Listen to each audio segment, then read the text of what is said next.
Things that screw you.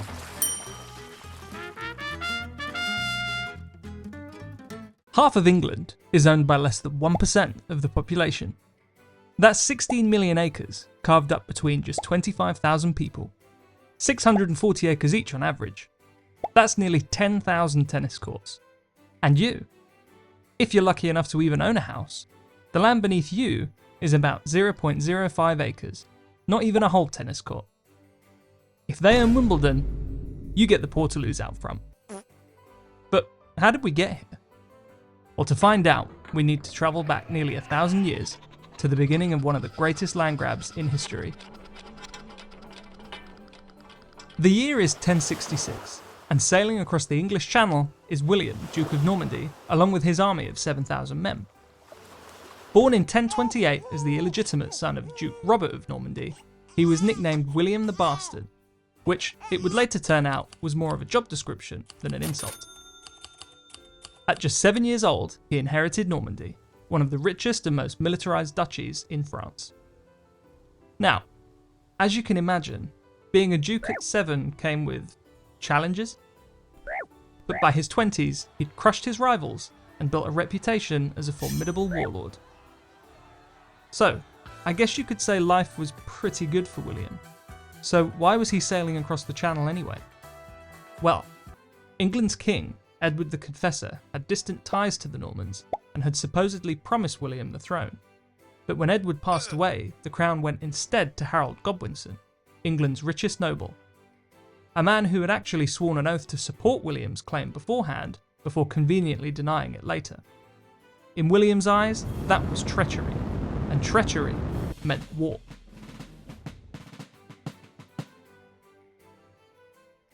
With the Pope's blessing and a papal banner from Rome, William got to work assembling an entire invasion fleet from scratch. Some say as many as 1,000 ships. After weeks of delays due to bad weather, they finally set sail on the evening of the 27th of September. Meanwhile, back in England, Harold was fighting to save his crown from a Viking invasion led by Harald Hardrada of Norway and Harold's own brother Tostig. On the 20th of September, at the Battle of Fulford, the Vikings smashed a smaller English force, before 5 days later, Harold himself rushed north to meet them at the Battle of Stamford Bridge. What followed was carnage. The Vikings were annihilated, Hardrada and Tostig both taken care of, and so many men fell that chroniclers later said the river ran red. And they're here. The Normans had arrived at Pevensey on the Sussex coast, before building a temporary fort and raiding the countryside. Harold had no choice but to force march his weary army south another 200 miles back down the length of England. By the time he reached Hastings, his men were spent. On the 14th of October, the two armies clashed at Hastings.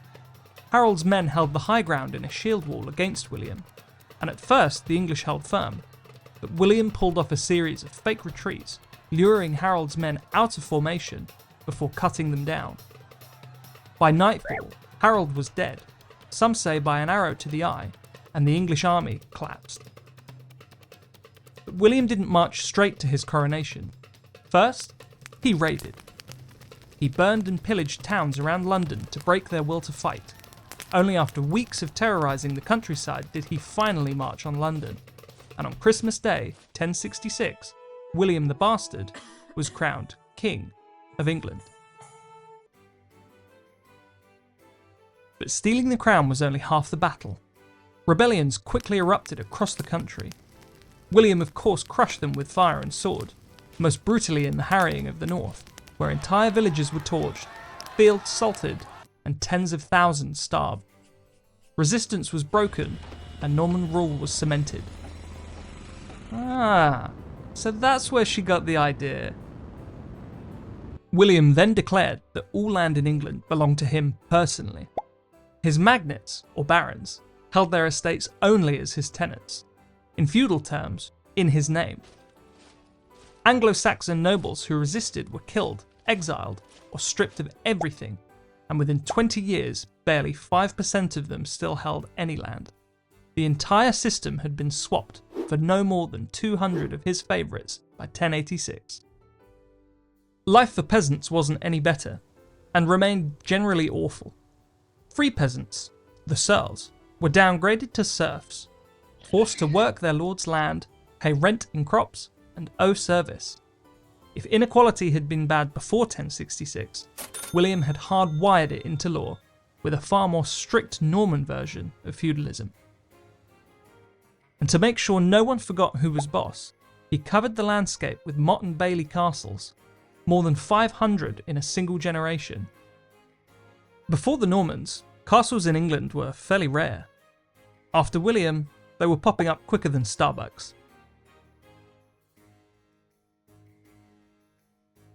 Once William had finished his stealing, pillaging, and bloodlusting, he turned to something far more exciting. You got it, land surveys. That's right, the famous Domesday Book was really just a giant medieval Excel spreadsheet. Not quite what you were expecting from a book with Doom in the title, right? In 1086, William ordered the kingdom-wide audit. Every manor, every mill, every pig and every cow. Even the villagers who worked the land, 268,948 of them to be exact, were all written down, line by line, as if the entire kingdom had been turned into a catalogue. Who owned it, who worked it, what it was worth. Nothing and no one escaped. For the first time in English history, the entire country was reduced to rows and columns, lives turned into numbers, and possessions frozen in ink. Now, what was it all for? Taxes. William wanted to know exactly how much he could squeeze from his new kingdom, and who owed him loyalty in return. It was so comprehensive that Richard Fitz-Neal, England's treasurer under Henry II, later marvelled. So diligently was it compiled that not a single hide, nor a yard of land, nor even, it is shameful to say, one ox, cow, or pig was left out. It is called Domesday because, like the Last Judgment, its decisions admit of no appeal. In other words, if the book said it was Norman land, it was Norman land. End of discussion. But the Domesday Book was more than a survey. It was the moment that stolen land became legal land, and legal land became dynastic wealth. By fixing conquest into law, William ensured that power and privilege would be inherited, not earned. English society was hardwired to run on possession, not fairness. And 1,000 years later, we're still living in the shadow of that ledger. So let's recap. An English aristocracy wiped out and replaced by Normans. Free peasants downgraded to serfs. Castles on every hill to enforce the new order, and a Domesday Book to record the theft for eternity. This was a system reboot that would shape English land ownership for the next 1,000 years, and pave the way for a level of land concentration that one can hardly begin to imagine. So, 1066 isn't just dusty history, it hardwired inequality into the DNA of England. Vast swathes of land are still in the hands of William's magnate descendants to this day. Take the Grosvenors, the Dukes of Westminster. They descend from Hugh Lupus, William's nephew, recorded in Domesday. Today they control Mayfair and Belgravia in London, and 140,000 acres across the UK. Or the Howards, the Dukes of Norfolk, who can trace their bloodline back to William de Warenne, one of the richest Domesday landholders. His estates passed through female heirs into the FitzAlans and eventually into the Howards, and 9 centuries later, the family still sits in Arundel Castle, as well as owning Marylebone. The Percys, from William de Percy, still hold Alnwick Castle and 100,000 acres across the north. The Berkeleys, still in Berkeley Castle after 900 years, or the Courtenays, still in Powderham Castle. But above them all, the monarchy. The Crown Estate and the Duchies of Lancaster and Cornwall. The Crown Estate essentially bankrolls the royals' day-to-day upkeep through the sovereign grant, whilst the duchies produce personal income for the monarch and heir to the throne, all tax exempt and not subject to the same rules or regulations that you or I would be, all built on estates that appear in Domesday.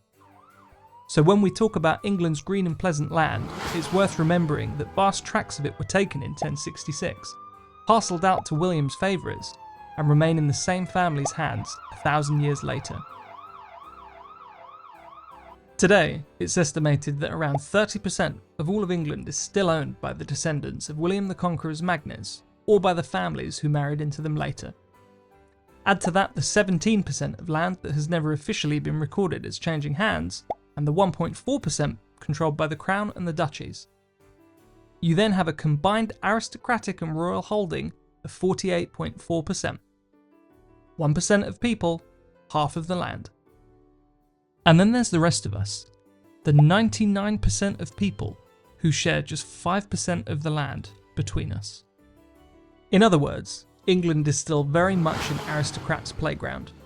And yet, when the subject of inequality arises, the conversation is rarely about them. Instead, the blame is deftly shifted towards immigrants, asylum seekers, benefit claimants, or whoever happens to be the target of the week. Meanwhile, the true beneficiaries of this ancient screw, the descendants of William's magnates, continue to cash their rent checks in peace. These families own entire London postcodes, entire counties, and extract huge rents as a result. They sit unelected in the House of Lords. They hide their fortunes in labyrinth offshore trusts and use every tax loophole under the sun. They're the recipients of your monthly ground rent payments. It is 1,000 years of entitlement, dressed up as tradition, defended as heritage, and subsidised by us. This is the real legacy of 1066. Not a colourful story about a crown changing heads, but a structural system of inequality, designed for seizure, enforced by law, and preserved for 1,000 years. William the Bastard may be long gone, but the system he created is not, and until we address that, we should all continue to pay the price. Thanks for watching. This channel exists for one reason: to pull back the curtain on how power and money are stitched together to screw ordinary people. If you want more people to see through it, hit that like button, subscribe, and share this video. The more of us who understand the tricks, the harder it is for them to keep running them.